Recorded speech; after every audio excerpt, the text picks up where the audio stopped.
Każda firma, która już jest dłużej na rynku, a najlepiej od samego początku, ale to ciężko wypracować wszystko od samego początku, powinna mieć misję, wizję i wartości. I to powinien być ten drogowskaz. Jeżeli coś się nie zgadza z misją, wizją, to nie powinniśmy tego robić. Dzień dobry, witam w studiu Fundacji Rozwoju Systemu Edukacji, a to jest program Dobre Pytanie. To dzisiejsze Dobre Pytanie będzie miało kontekst biznesowy. Jak skutecznie prowadzić swoją firmę? A moim gościem jest Paweł Ochyński, założyciel, twórca marki Greencell, będącej wśród 200 najszybciej rozwijających się firm w Europie. Cześć. Cześć, dzień dobry. Chciałem z Tobą porozmawiać trochę jako użytkownik urządzeń elektronicznych, który jak na coś narzeka, to zawsze na baterię. Czy Ty nie masz takiego poczucia trochę takiej syzyfowej pracy, takiej gonitwy albo pogoni za technologią, która rozwija się szybko i która bazuje na zgromadzonej gdzieś energii? Ty tą energię gromadzisz, ale tej energii jest zawsze za mało. Masz rację, tylko że my akurat pomagamy właśnie osobom, którym baterie w telefonach czy w innych urządzeniach mobilnych akurat przestają funkcjonować tak, jak powinny i my tutaj wychodzimy do klienta i mamy w swojej ofercie produkty, które są dostępne i są w zasadzie dostępne od ręki, więc bardziej pomagamy i klienci przychodzą i się cieszą, że w ogóle mogą dostać do swojego starszego urządzenia, które ma 2, 3, 4 lata, taki produkt, który spowoduje, że znowu ten sprzęt odzyskuje sprawność. Ludzie młodzi bardzo często mają dużo dobrych pomysłów, ale brakuje im takiego wsparcia, czasami nawet nie merytorycznego, tylko takiego trochę popchnięcia albo takiego podania dłoni. Czy Ty byłbyś w stanie jako biznesmen, przedsiębiorca podać, nie wiem, 5, może 4 takie punkty dla młodego człowieka, który zastanawia się nad prowadzeniem swojego biznesu, co powinien zrobić, żeby rozwinąć skrzydła? I to jest ważne, żeby się nie blokować, tak, żeby zacząć po prostu. Nieważne jaki masz budżet, zrób tak, żeby mieć większy za chwilę, ale po prostu zacznij to robić, zderz się z rzeczywistością, a potem zobaczysz, czy jesteś w stanie się dostosować do tych zmian, które są na rynku lub zmienić się tak, żeby się rozwinąć. Jak już zaczniesz się rozwijać i ta skala będzie większa, będą dołączać następne osoby. Najlepiej, jak będą robić pewne rzeczy lepiej od ciebie, czyli mądrze trzeba delegować i budować właśnie te wygrywające zespoły i być krytycznym bardzo w stosunku do tego, co się robi. Uwielbiałem właśnie słyszeć od klientów, nawet od znajomych, którym polecam czasami nasze produkty lub sami je kupują, jakie mają uwagi odnośnie tych produktów, bo w Stanach się mówi, że klient ma zawsze rację, ale nawet najbardziej wybredny klient ma rację. Może nie w 100%, ale w 50 albo 30%, a to już bardzo dużo. Więc trzeba wyciągać wnioski z tego, co mówią klienci i się po prostu zmieniać z rynkiem, obserwować rynek, nie dawać się gdzieś zapędzić w ślepą uliczkę, że ja wiem najlepiej i w ten sposób myśleć, bo to jest droga donikąd. To, co jeszcze dla mnie jest istotne, to po pewnym etapie trzeba budować bardziej strategię, bardziej świadomie i zastanowić się rzeczywiście, gdzie trzeba zainwestować pieniądze, że właśnie nie myśleć o zysku, tylko myśleć o tym, jak budować markę i czego ta marka potrzebuje, jak marka jest nośnikiem jakości. Kogo słuchać? Siebie czy innych? Obserwować po prostu, co się dzieje i co działa. Czyli obserwując otoczenie, swoją branżę, patrząc, co działa, co nie działa, na tej podstawie podejmować decyzje i szukać rozwiązań. Bo jeżeli się nie szuka, albo podchodzi się do tego tak, że właśnie się szuka, ale się nie podejmuje akcji, czyli nie ma decyzji i potem akcji, to w zasadzie nic się... Zresztą to jest tak uniwersalne, w ogóle biznes jest uniwersalny, bo właśnie w życiu prywatnym też tak jest. Jeżeli zakopujemy albo gdzieś zamiatamy pod dywan pewne rzeczy, które nas bolą albo nam przeszkadzają, to potem to wraca ze zdwojoną siłą.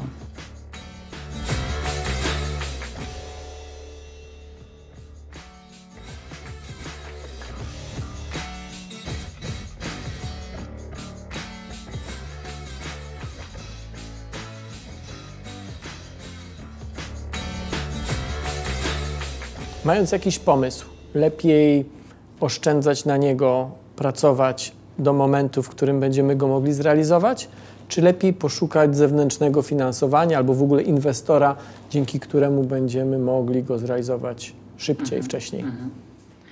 To zależy od pomysłu, jaki jest innowacyjny i czy to jest poszukiwanie modelu biznesowego, czyli nie wiemy, czy ten rynek będzie, jak on będzie wyglądał, czy to już jest coś, co inni ludzie robią i w zasadzie nie ma tutaj jakiegoś dużego pola do innowacji. Przy tej pierwszym przypadku, gdzie to jest pomysł innowacyjny i nie wiemy, czy będziemy mieli model biznesowy, no to wiadomo, że ryzyko jest zdecydowanie mniejsze, kiedy pozyskamy inwestora i zrobimy to też z pomocą kogoś innego, to zwykle też pomaga szybciej zacząć na wyższym poziomie. I wtedy lepiej mieć inwestora branżowego, czy lepiej mieć kogoś, kto w ogóle nie jest w temacie i dzięki temu jesteśmy go w stanie lepiej zaczarować? Lepiej jest mieć mądre pieniądze zawsze, czyli ludzi jednak, którzy wniosą coś więcej niż pieniądze i się zaangażują przy okazji, że pomogą ułożyć firmę tak, żeby miała większą szansę na sukces. Więc jestem za tym, żeby na tym etapie, gdzie jeszcze nie wiemy, czy coś wypali, żeby to były jednak mądre pieniądze i ktoś, kto pomoże, zwiększy szanse na sukces. Przy firmie, która jest już rozwinięta, wtedy właśnie te pieniądze, inwestor, finansowanie działalności, można różnie to rozpatrywać, ale jeżeli wiemy, co robimy i nie chcemy zrobić jakiegoś wielkiego skoku rozwojowego, to można korzystać z pasywnych inwestorów, z kredytu bankowego i się finansować w ten sposób i wtedy bank się nie miesza do tego, co i jak robimy, tylko mają się zgadzać pieniądze, mają być płacone na czas, więc wtedy jest wszystko w porządku. W przypadku startupu zdecydowanie lepszy jest inwestor branżowy, fundusz, który wie, jak ta branża może wyglądać za 2-5 lat. Mówiłeś o odwadze, o tym, że dobrze, że jakby pierwszym punktem jest to, żeby zacząć. Ale czasami odwaga to jest właśnie zrobić krok wstecz. Bo bywają sytuacje, w których pójdziemy złą drogą i czasami nawet intuicja już nam to zaczyna mówić, ale różne sygnały z zewnątrz, to, że mamy jakieś zależności chociażby w stosunku do pracowników, to, że jesteśmy mocno przywiązani do jakiegoś pomysłu, powoduje, że mimo wszelkich znaków na niebie i na ziemi idziemy w złą stronę. W którym momencie, jak znaleźć ten balans? Co zrobić, żeby nie rezygnować zbyt szybko z jakiegoś pomysłu, ale z drugiej strony, żeby zbyt wiele w to nie inwestować czasu? To już wchodzimy w takie strategiczne rzeczy odnośnie budowania firmy, czyli każda firma, która już jest dłużej na rynku, a najlepiej od samego początku, ale to ciężko wypracować wszystko od samego początku, powinna mieć misję, wizję i wartości. I to powinien być ten drogowskaz. Jeżeli coś się nie zgadza z misją, wizją, to nie powinniśmy tego robić. Chyba że chcemy bardzo, to wtedy powinniśmy zmienić misję i wizję. I też jeżeli chodzi o działalność samą, że coś się nie zgadza z wartościami, to też nie powinniśmy tego robić.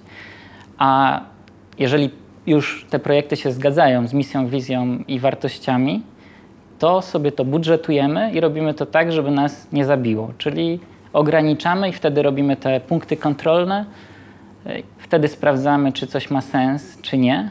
Podobno się mówi, że w ogóle założyciele, prezesi firm najlepsi to są tacy, którzy potrafią w pewnym momencie powiedzieć, czy coś ma sens dalej, czy nie.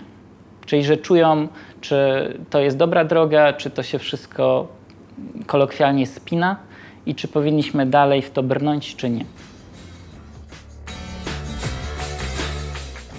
Każdego mojego gościa, każdego eksperta w zasadzie pytam o podobną rzecz, o drogę, jaką przebył do punktu, w którym się znajduje. Jesteś założycielem, prowadzisz firmę bardzo dynamicznie rozwijającą się, ale w dosyć wąskim zakresie. Zajmujesz się po prostu bateriami albo akumulatorami, mówiąc ściślej. Co się stało po drodze do momentu, w którym stwierdziłeś, chcę to robić i będę to robił?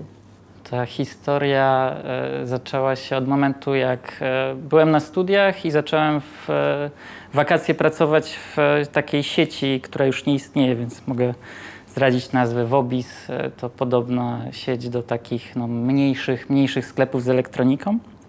Tam pracowałem, tam byłem szeregowym sprzedawcą i firma miała problemy, a ja wcześniej też zacząłem serwisować sprzęt komputerowy, po prostu pomagać klientom w konfiguracji i z nimi rozmawiałem i największym problemem zawsze było to zasilanie i bateria, że ona po 2-3 latach przestawała dobrze działać, więc w momencie, kiedy dowiedziałem się, że firma Wobis no, przestaje w zasadzie już dobrze funkcjonować i zostałem zwolniony z firmy Wobis, to w zasadzie tak pod wpływem impulsu, wychodząc ze sklepu, rozmawiając z mamą od razu po tym, jak się dowiedziałem, że już nie będę pracował, powiedziałem, że będę sprzedawał baterie, po prostu. Wcześniej miałem taki epizod, że właśnie jak serwisowałem komputery, to szukałem dostępnych produktów na rynku i widziałem dużo właśnie na eBayu w Hongkongu i zacząłem szukać po nitce do kłębka, kto to produkuje, skąd te firmy są i w ten sposób dotarłem do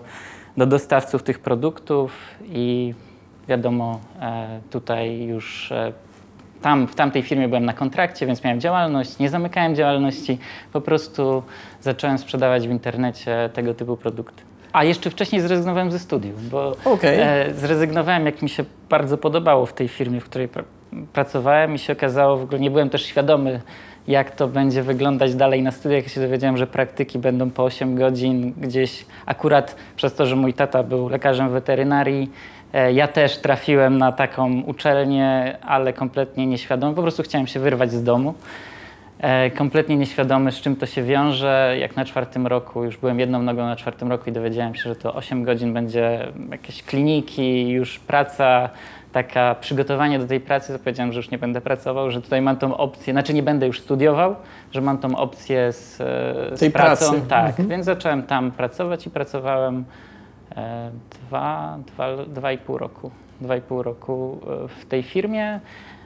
I przy okazji jeszcze właśnie miałem to dodatkowe zajęcie, że klienci, z którymi pracowałem w sklepie, też mnie zapraszali, żeby im pomóc z różnymi sprzętami, które mieli w domu i stąd się wziął też pomysł potem od razu, żeby dostarczać baterie i sprzedawać je w internecie. Zaczęło się od handlu, ale w którymś momencie przyszły produkty wasze.